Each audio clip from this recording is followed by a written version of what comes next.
interagir avec une cellule, par exemple le tissu adipeux ou les muscles, eh bien, ça fait que les lipides qui sont dans les lipoprotéines vont pouvoir éventuellement entrer dans la cellule en question. Je citais l'exemple hier du tissu adipeux, où par exemple, vous avez à la surface des adipocytes, ou au niveau de l'endothélium des vaisseaux, il y a la lipoprotéine lipase. Cette lipase, vous vous rappelez, c'est une lipase qui est extracellulaire. Et elle, ce qu'elle fait, elle regarde passer les lipoprotéines. Et à ce moment-là, elle hydrolyse les triglycérides qui sont dans la lipoprotéine qui passe. Donc ça libère des acides gras, et les acides gras entrent dans la cellule. C'est ce qui se passe après un repas au niveau du tissu adipeux. Oui. C'est ce qui se passe dans le muscle quand on fait des exercices physiques. Parce qu'il faut tout faire pour récupérer des acides gras égale énergie. Vous voyez ? Alors, c'est l'apport en cholestérol et grâce au LDL, okay, le retour du cholestérol non utilisé par le foie grâce au HDL qui proviennent du métabolisme des kilomicrons des VLDL. Ce qui est compliqué dans le cas des lipoprotéines, c'est que vous avez ces différentes catégories qui circulent et ces différentes catégories vivent leur vie. Certaines vont être hydrolysées plus ou moins à tel ou tel endroit. Et donc, certaines vont perdre des lipides, par exemple. Et perdant des lipides, elles vont passer d'un statut, on va dire, de type kilomicron ou IDL à un statut plutôt LDL ou HDL. Vous voyez ? Donc, il y a une transformation d'un type de lipoprotéine en un autre type de lipoprotéine. Alors, j'ai choisi de ne pas faire en détail les voies du cholestérol, parce que je pourrais vous bombarder. Vous voyez, dans le polycopier, il y a quelques diapositives que je n'ai pas présentées aujourd'hui. Peut-être que vous en êtes rendu compte, je les ai supprimées parce que je trouve que ça alourdissait un peu le cours, etc. Et je ne veux surtout pas vous ennuyer. Et donc, alors, on pourrait présenter 10 ou 20 diapositives sur le métabolisme du cholestérol et le métabolisme des lipoprotéines. Parce qu'en vérité, dans le détail, c'est très compliqué. Franchement, c'est compliqué. Hein. Mais je crois que ce qu'il faut, c'est sortir de la complication et retenir ce qui est essentiel. Et l'essentiel, c'est ça. C'est que pour les lipoprotéines, il y a d'abord, il y a trois choses. Il y a la voie exogène, la voie endogène, et puis le métabolisme des LDL. La voie exogène, ce sont les kilomicrons. Vous vous rappelez, ce sont ces triglycérides fabriqués dans l'entérocyte, associés à des protéines, ça donne des kilomicrons, énormes particules hyper grasses, densité extrêmement faible. Et ça, qui vont ensuite arriver dans l'organisme. La voie donc ça vient de l'alimentation, c'est pourquoi c'est exogène. La voie endogène, ça c'est le foie, j'ai déjà parlé 36 fois, c'est le foie qui a des acides gras et qui peut en fabriquer et qui va, à partir du glucose par exemple, et qui va les associer à des protéines, mais qui ne va pas les garder, sinon le foie devient stéatosique. Hein, et donc le foie va évacuer ces lipides associés aux protéines, et ça ce sont les VLDL, Very Low Density. Okay. Et puis les HDL, High Density, ça ce sont les lipoprotéines qui sont peu lipidiques, qui sont très protéiques et qui vont faire le transport inverse du cholestérol, c'est-à-dire le retour du cholestérol vers le foie où il est oxydé. Ça c'est le bon cholestérol. Vous voyez ? La voie exogène, c'est ça. Vous avez les graisses alimentaires, l'intestin, les kilomicrons qui sont fabriqués. Et puis vous avez ce qui est endogène, les acides gras au niveau hépatique, ils donnent des triglycérides et le foie les sécrète sous forme de VLDL. Ça, c'est la voie exogène. Ça, c'est assez simple, vous voyez. C'est la voie endogène, pardon. Alors, vous voyez, la voie exogène, si on la détaille, c'est ça, c'est la même chose que tout à l'heure, hein, mais un peu plus détaillé. Vous avez l'intestin qui va associer des triglycérides à des protéines, c'est les kilomicrons qui passent dans la circulation. Ces kilomicrons vont passer dans la circulation et éventuellement, quand ils vont passer au niveau du tissu adipeux, ces kilomicrons vont être attaqués par la lipoprotéine lipase. Et donc, une partie des acides gras vont aller dans le tissu adipeux. Vous voyez ? Et à ce moment-là, les kilomicrons vont changer, ils vont avoir moins de lipides et on les appelle les résidus. C'est des résidus de kilomicrons et on les appelle aussi les remnants. Hein, c'est le mot utilisé. Ils sont riches en cholestérol. Et là, c'est la LP-lipase qui intervient. Vous avez des kilomicrons également qui vont passer au niveau musculaire. Et là, au niveau musculaire, les triglycérides des kilomicrons vont être attaqués par la LP-lipase. Et à ce moment-là, vous avez une sorte de dégraissage, si je puis dire, des kilomicrons. Et les acides gras entrent dans le muscle où ils servent à faire de l'énergie. Et à nouveau, les kilomicrons qui ont perdu des acides gras vont devenir des IDL ou des remnants, etc. Donc une forme allégée en lipides des lipoprotéines. Pour la voie endogène, vous avez ceci. Vous avez le foie qui fabrique des triglycérides, qui les associe à des protéines, il ne les garde pas, il les expulse sous VLDL. Les VLDL également passent dans la circulation, et quand les VLDL passent au niveau hépatique, passent au niveau du tissu adipeux, à nouveau la LP lipase va intervenir. Elle va hydrolyser les triglycérides, faire rentrer les acides gras et favoriser le stockage de graisse. Bon, au niveau musculaire, ça dépend s'il y a ici, là, il n'y a pas besoin d'énergie. S'il y a besoin d'énergie, c'est ça qui est privilégié. Il y a une hydrolyse par la LP lipase, les acides gras rentrent dans le muscle et c'est une source d'énergie, etc. Bon, ça c'est la voie endogène. Alors, je veux dire un petit mot sur le rôle du récepteur DLDL. J'ai plusieurs diapositives, j'ai beaucoup de textes. Je ne vais pas lire tout cela, mais je vous conseille de les lire tranquillement, c'est pas du tout compliqué. Simplement, ce qui est expliqué ici, moi je vais aller un tout petit peu vite parce que je n'ai plus beaucoup de temps. Les LDL, il faut les comprendre. Les LDL ont un rôle particulier.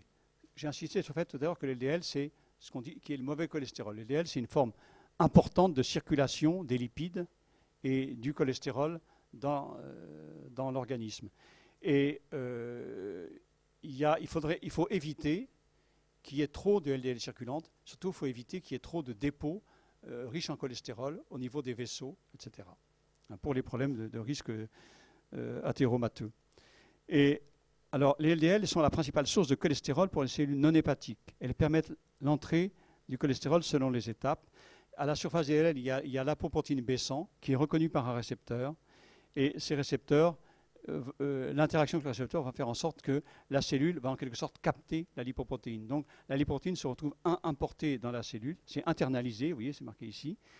Et ça fusionne avec des lysosomes. Et ensuite, le LDL, le récepteur, il retourne dans la membrane. Le cholestérol qui est entré, s'il est abondant, il intervient. Il a un rôle régulateur. Je disais tout à l'heure, il induit sa réestérification, c'est-à-dire qu'il va se cacher sous la forme acyl-CoA cholestérol. Il greffe des molécules d'acide gras sur le cholestérol. Et ça, à ce moment, le cholestérol n'est plus libre. Et puis, le cholestérol, il va en même temps inhiber, c'est un effet génique, un effet transcriptionnel. Il va inhiber la réestérification, il va inhiber la synthèse du récepteur, donc la protéine réceptrice des LDL, et donc l'entrée du gostérol via un élément de réponse au stérol présent dans la membrane. Hier, je vous ai parlé, je vous ai montré rapidement un système qui s'appelle SRE, SREBP, etc. C'est ça. Et puis le cholestérol, il diminue le taux et l'activité justement de la 3-hydroxy-3-méthylglutérylcoa réductase, c'est-à-dire l'enzyme limitante. Vous voyez, naturellement, ça on le savait, on savait que naturellement, un excès de cholestérol va réduire l'activité de l'enzyme limitante, celle qui est à la cible des statines. Donc le cholestérol, en fait, il agit comme une statine, en quelque sorte. Hein, mais c'est plutôt le contraire. Hein, okay. Donc le cholestérol diminue le taux, l'activité de cette enzyme, et donc il diminue sa propre synthèse. Donc le cholestérol, vous voyez, il fait tout pour ne passer inaperçu, pour ne plus entrer en quantité importante dans la cellule, pour ne plus être sous forme de cholestérol, et pour ne plus être synthétisé. Vous voyez, c'est extraordinaire. Et quand on se demande pourquoi le cholestérol a ça, c'est comme si il était vraiment extrêmement dangereux. Vous voyez, la nature a prévu plusieurs types de mécanismes pour empêcher son abondance et sa grande activité. Alors après, je vais mentionner rapidement avec grand plaisir les travaux, ça remonte à 1985 maintenant, donc ça fait 30 ans. Eh bien, ce sont deux collègues américains, ils s'appellent Michael Brown et Joe Goldstein, et à Texas, c'est des gens qui sont extrêmement célèbres. Ils ont fait des travaux remarquables parce qu'ils ont apporté une lumière considérable sur la compréhension du métabolisme du cholestérol. Et c'est eux qui ont expliqué la régulation justement de la synthèse du récepteur. Vous voyez. Donc en un mot, vous voyez le schéma qui est ici, c'est ce que je disais tout à l'heure. Hein. Ici, vous avez une cellule, vous avez des LDL, interaction de l'APO B100 avec un récepteur, la vésicule entre, voyez, et au bout du compte, vous avez du cholestérol qui arrive dans la cellule. Et l'excès de cholestérol, le cholestérol va activer l'A4, son estérification, il va inhiber l'HMG-CoA réductase, la cible des statines, pour inhiber sa synthèse, et il va inhiber la synthèse du récepteur du LDL qui permet l'entrée. Il va tout faire donc pour qu'il n'y ait plus d'entrée du cholestérol. Vous voyez, c'est une régulation extrêmement puissante. Il y a 3 leviers que peut utiliser le cholestérol pour se faire discret. Ça, c'est très très impressionnant. Voilà, alors ça, je vais passer sur ce texte. Simplement, je détaille ici un peu le mécanisme, mais j'ai un petit schéma. Il y a le mécanisme de ça, c'est ça qui a été identifié par Braun et Goldstein. C'est pourquoi ils ont eu le prix Nobel. C'est un magnifique travail, vraiment somptueux, formidable. Vous voyez, le système, il est là. Vous avez, quand il n'y a pas de cholestérol, vous avez la situation avec ou sans cholestérol. Et à ce moment-là, quand il y a cet élément, vous avez une protéine qu'on appelle SREBP2, vous avez un clivage qui peut se produire, et le clivage libère cette partie-là. Et cette partie-là, qui fait 68 kilodaltons, va passer du réticulum endoplasmique au noyau et va activer la transcription. Donc quand il n'y a pas de cholestérol, vous voyez, l'élément qui est là, la petite protéine qui est là, va interagir sur un élément de réponse au stérol, qui est en 5' du départ de la transcription du gène. Ici, il s'agit du gène du récepteur des LDL. Mais c'est vrai aussi pour tous les enzymes qui sont des enzymes intervenant dans le métabolisme et la synthèse du cholestérol. Il n'y a pas que ce récepteur-là. Et vous voyez que dans ce cas-là, quand il n'y a pas de cholestérol, il y a un effet activateur. Et vous imaginez qu'il y a l'effet contraire. L'effet contraire, c'est que quand il y a trop de cholestérol, en fait, eh bien, il va y avoir une inhibition de ce système. Ce système va être moins abondant et il va y avoir une inefficacité de ce facteur-là. Et donc, il ne va pas y avoir d'activation, il va y avoir une inhibition, parce qu'il n'y a pas d'activation. Vous voyez, le détail est expliqué là. Vous avez le système SREBP, il est là. Et ce système SREBP, il est d'abord au niveau du réticulum endoplasmique et ensuite il va aller au niveau du Golgi. Il faut qu'il aille au niveau du Golgi. Mais le trajet du SREBP, du réticulum endoplasmique au Golgi, il est dépendant du taux de cholestérol. Selon le taux de cholestérol, il va ou ne va pas aller au Golgi. En tout cas, quand il va au Golgi, eh bien, il va agir sur les éléments de réponse. Vous voyez, et s'il ne va pas au Golgi, il ne peut pas agir sur les éléments de réponse. Et donc, vous avez le même schéma ici. Vous avez le récepteur des LDL, c'est plus simple, vous voyez. Vous avez l'endocytose, les lysosomes, le cholestérol qui est produit. Et le cholestérol, s'il est abondant, va faire en sorte que SREBP2 ne soit pas clivé. La régulation, j'aurais dû le dire tout à l'heure. Ce qui est important, c'est le clivage ici. S'il y a clivage, eh bien, vous allez avoir un effet activateur sur la transcription. S'il n'y a pas clivage, eh bien, il n'y aura pas d'effet activateur. Et quand il y a beaucoup de cholestérol, il n'y a pas clivage, en particulier parce qu'il n'y a pas de transport de SREBP du réticulum au Golgi. Oui, c'est un très beau travail en même temps de biologie cellulaire. Et vous voyez, donc l'excès de cholestérol va faire en sorte que SREBP n'est pas clivé. Voilà. La dernière, ensuite, donc vous voyez tout ça, regardez tranquillement ces diapositives, vous les lisez, c'est très simple, c'est un très très beau mécanisme. Maintenant, il me reste un mot à dire sur la voie inverse du cholestérol. J'ai choisi de ne pas donner de diapositive là-dessus parce que c'est vraiment compliqué. Mais la voie inverse du cholestérol, c'est le retour du cholestérol non utilisé par les tissus vers le foie grâce aux HDL qui proviennent du métabolisme des kilomicrons et des VLDL. Ça, j'ai déjà dit, mais vous avez les lipoprotéines qui sont très grasses, kilomicrons et puis VLDL, qui vont perdre des graisses au cours de la circulation, puisqu'elles vont être attaquées par la lipoprotéine lipase, elles vont être entre guillemets un peu dégraissées, et étant dégraissées, elles vont donner naissance à des lipoprotéines de haute densité, qui sont les high density, okay, et les HDL. Et ces HDL, l'intérêt du cholestérol, voilà, ces HDL vont revenir vers le foie.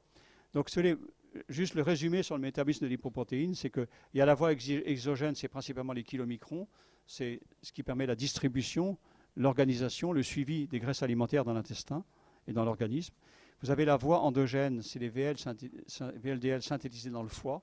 Le foie fait tout pour fabriquer des lipoprotéines VLDL, mais ne les garde pas, parce qu'il ne veut pas garder trop de lipides. Quand il y a trop de lipides stockés au niveau du foie, c'est une stéatose, on est dans la pathologie.